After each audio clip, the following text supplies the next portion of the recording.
Un momento de reflexión para ayudarte en tu caminar con Cristo. La voz de San Romero hoy, por el Padre Roque Regalado. Mensaje y reflexión, para que además pueda reflejar e iluminar la realidad en que vivimos con una base cimentada en la fe cristiana. Que se enfrentó a los tiranos para acusarles el crimen de asesinar a su hermano, para defender a los ricos. Podrán matar al profeta, pero su voz de justicia no. Bienvenidos hermanos y hermanas a un programa más de San Romero, la voz de San Romero hoy. Y este programa es especial porque es un programa en el que justamente hoy, 24 de marzo, estamos celebrando el martirio de San Romero en sus 40 aniversarios. Y es una alegría para toda la Iglesia universal como para la Iglesia salvadoreña en especial, para toda la Iglesia católica y para todas las iglesias y las personas que admiran y reconocen la vida entregada de San Romero como un pastor entregado a su pueblo en nombre de Cristo. Por esto es que hoy queremos celebrar con este programa especial.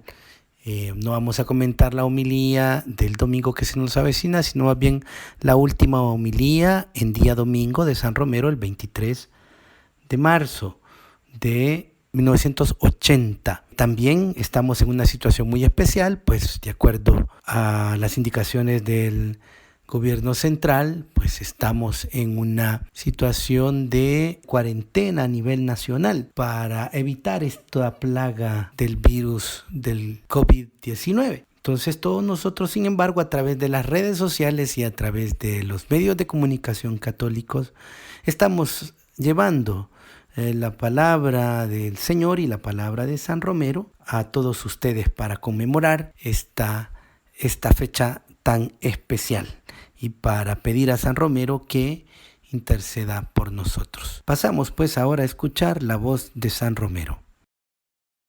Iglesia, me entregaron un cable que dice Amnistía Internacional ratificó hoy sábado, ayer, aquí, que en El Salvador se violan los derechos humanos a extremos que no se han dado en otros países.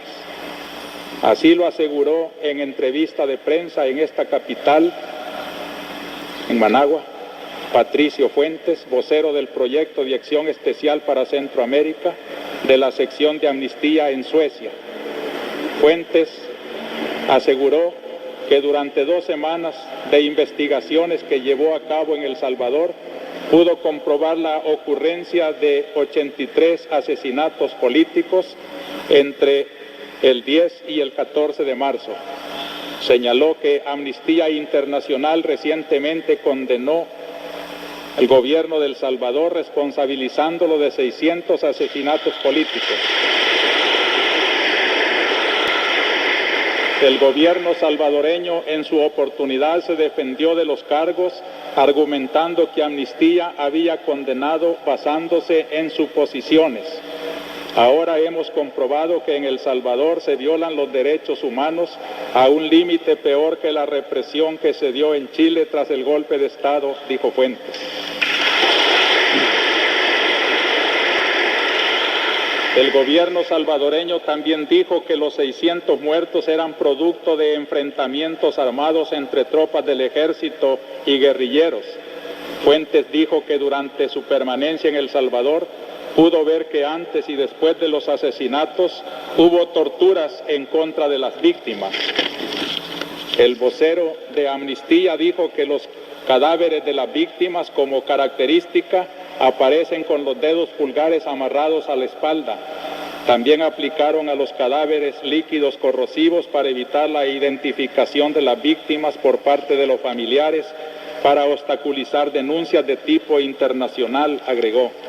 Sin embargo, los muertos han sido identificados después de una labor de exhumación de cadáveres.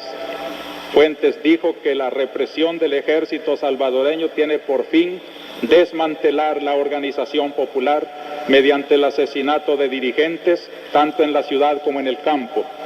En el área rural, según el vocero de Amnistía, por lo menos 3.500 campesinos huyen de sus lugares de origen hacia la capital para ponerse a salvo de la persecución. Tenemos listas completas en Londres y Suecia de niños, jóvenes y mujeres que han sido asesinados por el hecho de estar organizados, aseguró Fuentes. El informante dijo que Amnistía Internacional, que es una organización humanitaria, no se identifica ni con gobiernos, ni organizaciones, ni personas. No pretendemos votar al gobierno, pero sí luchamos porque se respeten los derechos humanos en cualquier parte del mundo, pero en especial donde están más amenazados o atropellados, dijo Fuentes. Esto confirma pues lo que vamos narrando de esta semana espantosa. Quisiera hacer, a propósito de este día 17 tan violento, un análisis de lo que fue tal vez la causa de esas violencias, el paro que convocó la Coordinadora Revolucionaria de Masas. Su finalidad es una protesta contra la represión, y el domingo pasado dije que la finalidad pues es legítima. Se trata de denunciar un hecho que no se puede tolerar. Pero el paro tenía también una intencionalidad política, el de demostrar que la represión, en vez de intimidar a las organizaciones populares, las estaba robusteciendo, y la de rechazar la posición del actual gobierno, que necesita de la represión violenta para llevar adelante sus reformas, unas reformas que por diversos capítulos no son aceptables por parte de las organizaciones populares. El estado de sitio y la desinformación a la que nos tienen sometidos tanto los comunicados oficiales como la mayor parte de nuestros medios de comunicación no permiten todavía medir con objetividad el alcance del paro nacional. Radios extranjeras han hablado de un 70% del paro, lo cual sería ciertamente una proporción altísima que podría estimarse como un triunfo notable, aún restando los establecimientos que cerraron por temor tanto de las acciones de la izquierda como las que implementó la derecha y el gobierno en la madrugada del propio lunes. No puede negarse que la fuerza demostrada por la coordinadora en el campo estrictamente laboral fue grande. La coordinadora no es solo fuerte en el campo, sino también en la fábrica y en la ciudad. Queridos hermanos, sería interesante ahora hacer un análisis, pero no quiero abusar de su tiempo, de lo que han significado estos meses de un nuevo gobierno que precisamente quería sacarnos de estos ambientes horrorosos. Y si lo que se pretende es decapitar la organización del pueblo y estorbar el proceso que el pueblo quiere, no puede progresar otro proceso. Sin las raíces en el pueblo, ningún gobierno puede tener eficacia, mucho menos cuando quiere implantarlo a fuerza de sangre y de dolor.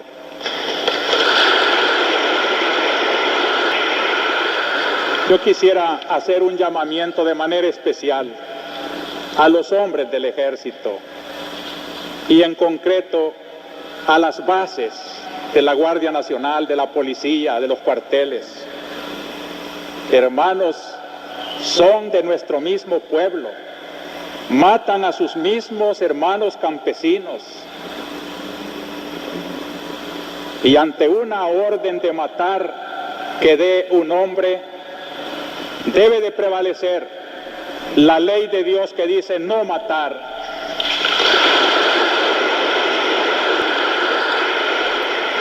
Ningún soldado está obligado a obedecer una orden contra la ley de Dios. Una ley inmoral, nadie tiene que cumplirla. Ya es tiempo de que recuperen su conciencia y que obedezcan antes a su conciencia que a la orden del pecado.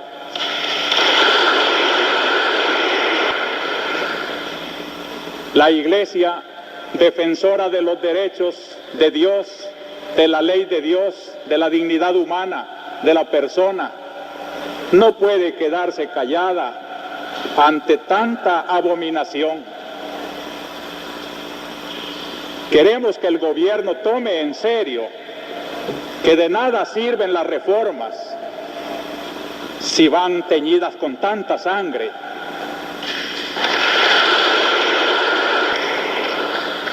En nombre de Dios, pues, y en nombre de este sufrido pueblo, cuyos lamentos suben hasta el cielo cada día más tumultuosos, les suplico, les ruego, les ordeno en nombre de Dios, cese la represión.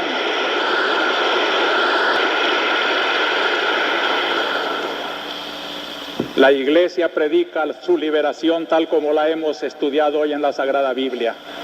Una liberación que tiene por encima de todo el respeto a la dignidad de la persona, la salvación del bien común del pueblo y la trascendencia que mira ante todo a Dios y solo de Dios deriva su esperanza y su fuerza. Vamos a proclamar ahora pues nuestro credo en esta verdad.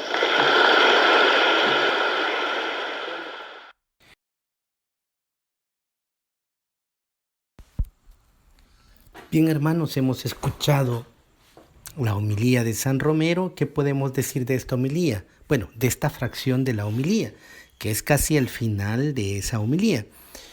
En primer lugar, lo que podemos denotar es que San Romero lo que hace en sus homilías es, después de haber predicado la palabra de Dios, porque la homilía es un poco larga, y entonces lo primero que hace es hablar sobre el reino de Dios y la iglesia y Cristo como centro de esta iglesia, de la nueva alianza, pero dedica esta última parte para hacer algunas denuncias que a la luz de la palabra hace ver que el problema de nuestro país era en esa época el pisoteo de los derechos humanos. Menciona algunos ahí, por ejemplo, el que no se le permita a la gente organizarse, el que se hagan torturas, que de hecho lo que está leyendo él en esa homilía es un cable de un comunicado que se le mandó de parte de uno de los observadores de Amnistía Internacional que hace una denuncia sobre la situación de derechos humanos en el país, y eso es lo que él está leyendo, porque eso corrobora las denuncias que ya San Romero también venía haciendo en sus homilías. Es decir, coincide el informe que se le ha hecho llegar con lo que San Romero ha venido denunciando, que son pisoteos a la dignidad de la persona. Decía, ¿verdad?, el no permitir a la gente la organización, el reprimir la organización social de las personas con torturas, con amenazas, con asesinatos sin un juicio previo, etcétera. Todo eso pues era pisoteo a la dignidad de la persona y a los derechos humanos. Y es lo que San Romero va a tratar de ir haciendo ver al pueblo y principalmente a las autoridades de que eso iba también no solo en contra del derecho humano, sino también en contra del derecho que Dios ha puesto en nosotros, de los mandamientos de la ley del Señor. El no matarás, ¿verdad? El hacer violencia contra el hermano, el no ser tolerante, el no respetar la dignidad y la vida, todo eso era para San Romero, y tiene que ser para los cristianos pues una abominación, porque es un pecado grave, porque va en contra de la ley de Dios. Pero, ¿qué son los derechos humanos? Bueno, la Declaración de los Derechos Humanos, que son derechos fundamentales que todo Estado debe respetar, fue dada por la Asamblea General de las Naciones Unidas en París el 10 de diciembre de 1948. Yo quisiera leer algunos artículos de los cuales se estaban violando en 1970 y bueno, al inicio de 1980, que se estaban violando ya de esta declaración. Fíjense el artículo 3, por ejemplo, todo individuo tiene derecho a la vida, a la libertad y a la seguridad personal. Era un derecho humano que se estaba violentando en nuestro país en esa época. Nadie está sometido, el artículo 4, nadie estará sometido a esclavitud ni a servidumbre. La esclavitud y la trata de esclavos están prohibidas en todas sus formas. En todas sus formas, dice, porque hay esclavitudes o servidumbres que no son notorias. Por ejemplo, el caso de nuestros campesinos. Han estado en servidumbre a los grandes cafetaleros por muchos años, por muchos siglos. Entonces, en este sentido, es importante también descubrir aquí un pisoteo de otro derecho humano. Número 5, artículo 5. Nadie será sometido a tortura, ni a pena, ni a tratos crueles, inhumanos o degradantes. Otro derecho humano que se estaba pisoteando en esa época. Toda persona tiene derecho a un recurso efectivo ante los tribunales nacionales competentes que le ampare contra actos que violen sus derechos fundamentales reconocidos por la Constitución o por la ley. Otro artículo que estaba siendo violentado porque se estaban haciendo juicios sumarios. Es decir, simple y sencillamente la autoridad sacaba a la persona y la iba a asesinar porque se le había acusado de comunista o de revoltoso o de estar en una organización. No se comprobaba nada de eso y entonces pues se asesinaban. Y esto era violación también al derecho humano. Al artículo 8. El artículo 9, nadie podrá ser arbitrariamente detenido, preso ni desterrado. Otro artículo que se estaba pisoteando de esta declaración. Artículo 10, toda persona tiene derecho en condiciones de plena igualdad a ser oída públicamente y con juicio por un tribunal independiente e imparcial para la determinación de sus derechos y obligaciones y para el examen de cualquier acusación contra ella en materia penal. Otro artículo que se estaba pisoteando, como lo decías, nadie era llevado a juicio. Las grandes masacres como el Mozote, por ejemplo, las grandes masacres que se hicieron incluso de parte de la guerrilla, hubieron grandes masacres también y nadie hacía juicio de esas personas si eran acusados falsamente o no y simple y sencillamente se asesinaban. Artículo 12. Nadie será objeto de injerencia arbitraria en su vida privada, su familia, su domicilio o su correspondencia, ni de ataques a sus honras y a su reputación. Toda persona tiene derecho a la protección de la ley contra tales injerencias y ataques. A la gente se le atacaba. En su vida privada se le intervenía, se le iba a sacar de la casa, se le amenazaba a la familia.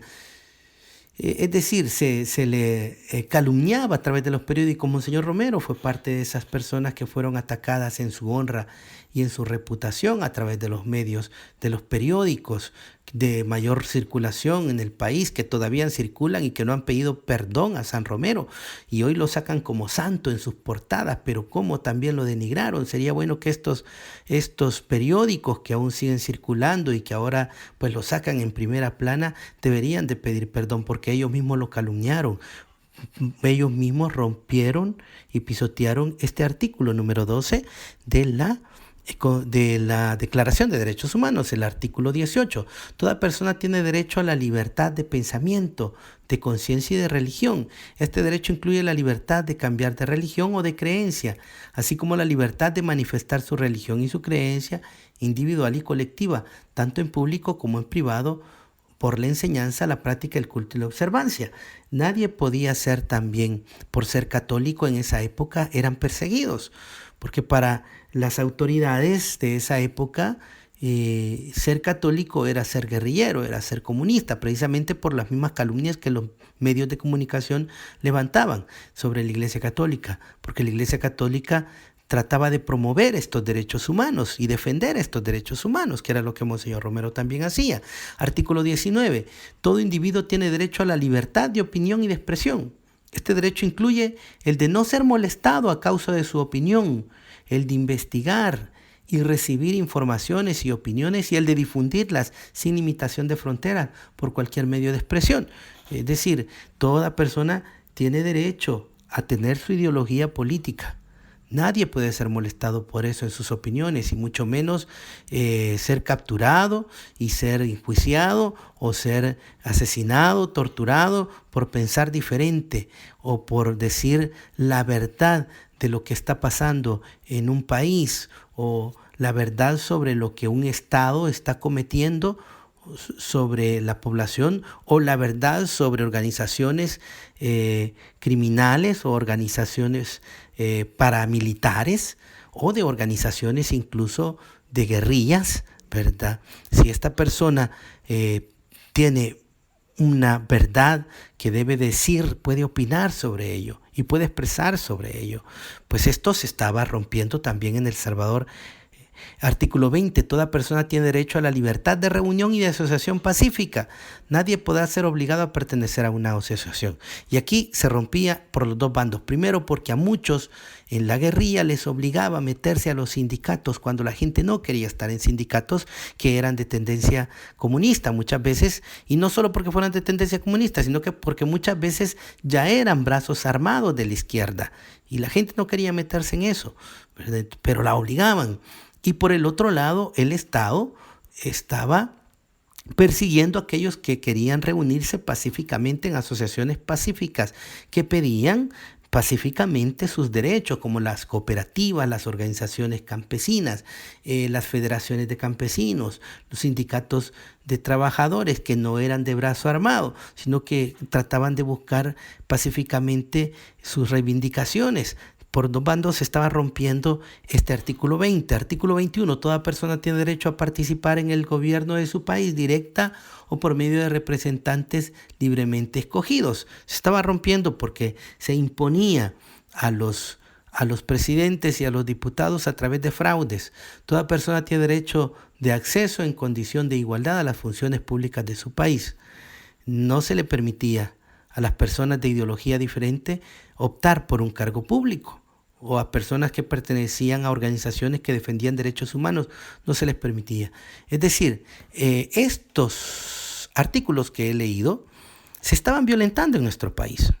Y esto es lo que Monseñor Romero, y lo hemos escuchado en la homilía, va tratando de hacer conciencia en el pueblo desde la palabra de Dios, porque el Concilio Vaticano va también a dar valor a estos derechos fundamentales.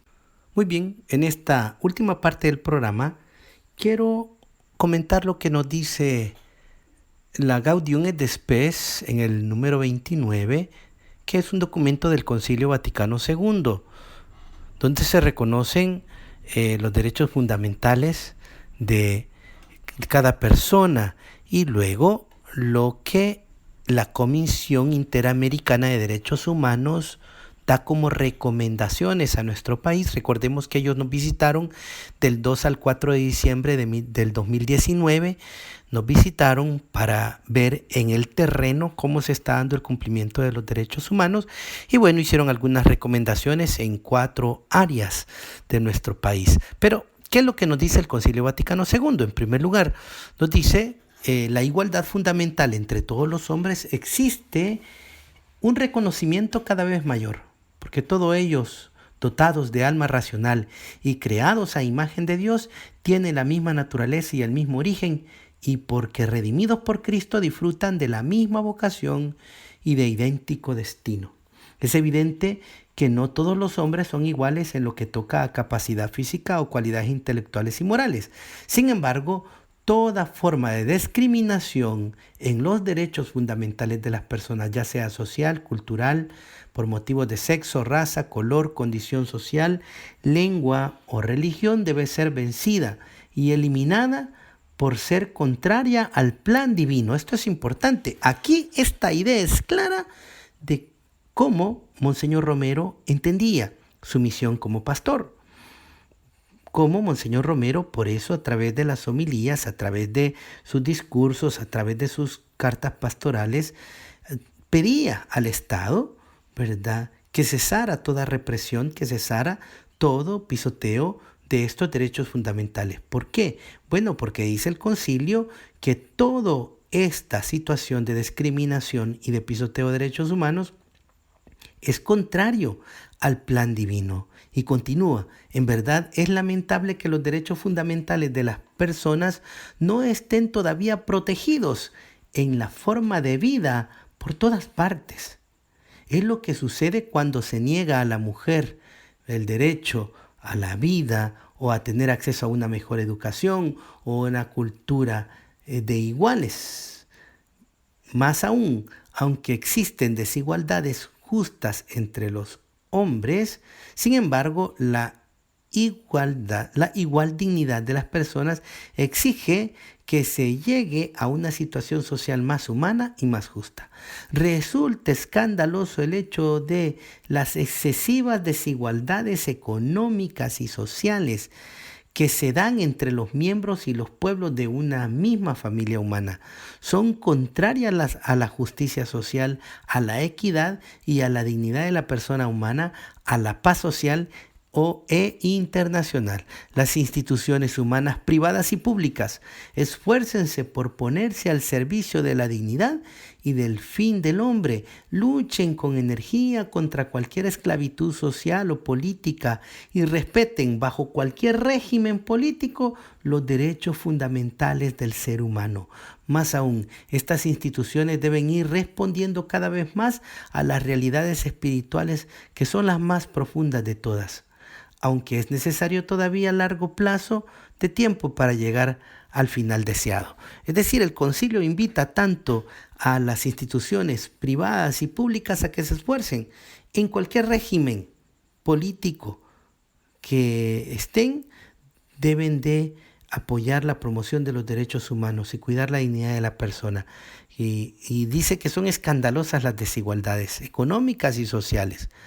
Bueno, este texto escrito por los santos padres del concilio en 1965 son lo que San Romero entendía ya en 1980 y en su pastoreo como obispo, que era una realidad en el país y que por tanto él en su compromiso de iglesia tenía que defender. Bueno, quiero pasar entonces, ¿qué pasa ahora en nuestro país? ¿Siguen habiendo violaciones a los derechos humanos? Pues, ¿qué recomendaciones le dio la Comisión Interamericana de Derechos Humanos al gobierno de El Salvador?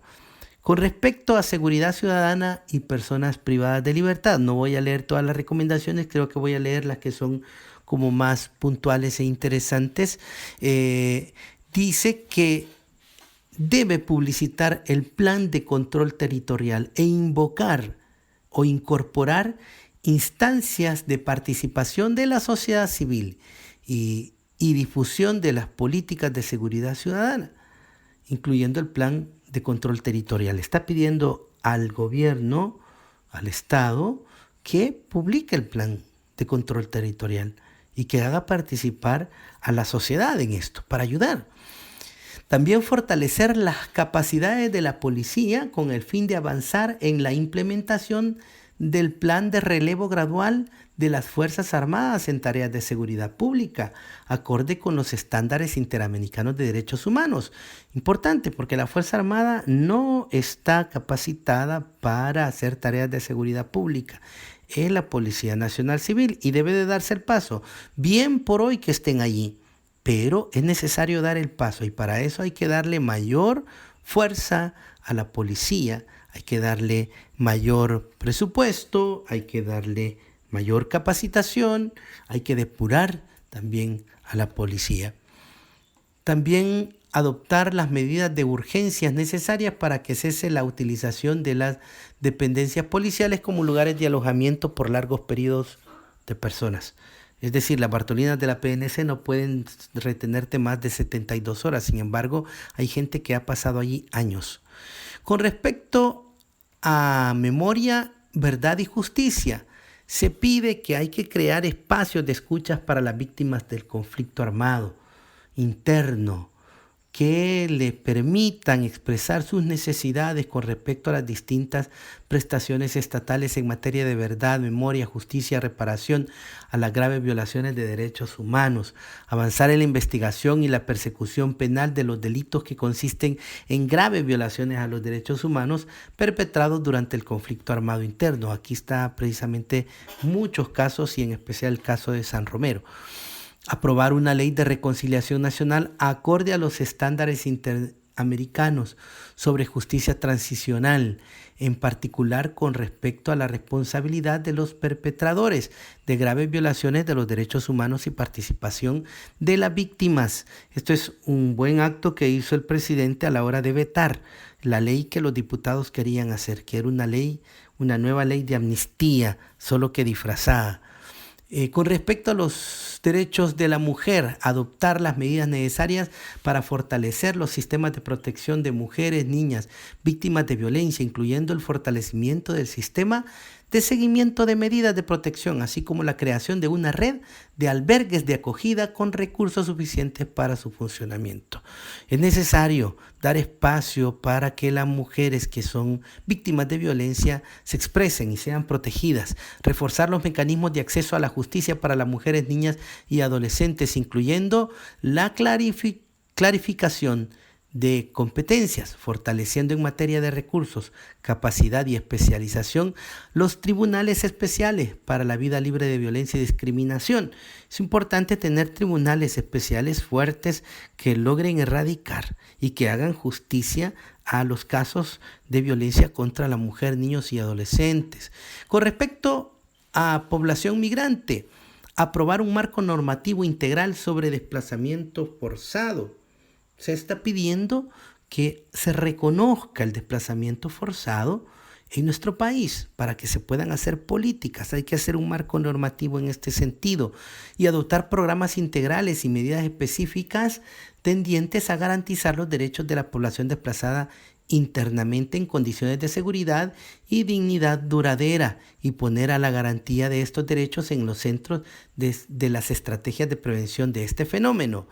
Con respecto a los derechos económicos, sociales, culturales y ambientales, pide que el Estado, que el gobierno, impulsar la adopción de medidas para implementar los estándares internacionales en relación al ámbito empresa de derechos humanos.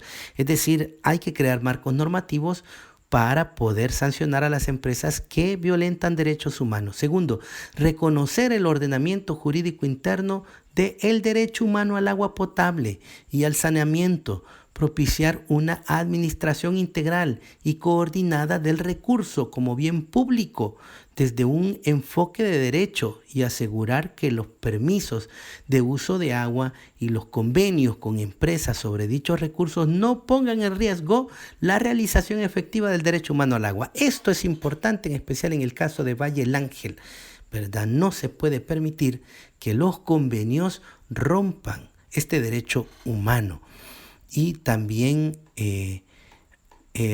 nos dice que hay que incluir en el currículo escolar contenidos en igualdad, no discriminación y convivencia ciudadana con el fin de avanzar en la construcción de la cultura basada en la tolerancia y en la resolución pacífica de conflictos, la inclusión y el respeto a los derechos humanos. Hermanos, estas son ahora las áreas que debemos de iluminar con el Evangelio para que avancemos en cuestión de derechos humanos. Aquí es donde San Romero nos ilumina y nos invita a ser también nosotros, desde nuestra fe, promotores de los derechos humanos. Ayudar a la sociedad desde el Evangelio a que alcancemos estos derechos humanos, que ayudemos a la sociedad y principalmente presionemos pidamos al Estado que cumpla con estas recomendaciones que ha hecho el CIDH a el gobierno, porque esto nos beneficia a todos, esto nos ayuda a todos. Así es que las iglesias tenemos que poner también nuestro trabajo en concientizar acerca de estos campos. Eso es lo que nos enseña San Romero hoy en su aniversario y claro, eso es lo que lo llevó a él al martirio, ¿verdad? Eso es lo que lo llevó a él a ser silenciado. Sin embargo, su voz ahora después de 40 años nos sigue hablando y nos sigue hablando mucho más fuerte. Hermanos, hermanas, qué bendición. Pidamos al Señor que nos dé la fuerza que le dio a San Romero para poder ser voz de los que no tienen voz, para poder ser una iglesia comprometida, como lo ha dicho el Concilio Vaticano II, de promover los derechos humanos en nuestro país. Que el Señor les bendiga a todos.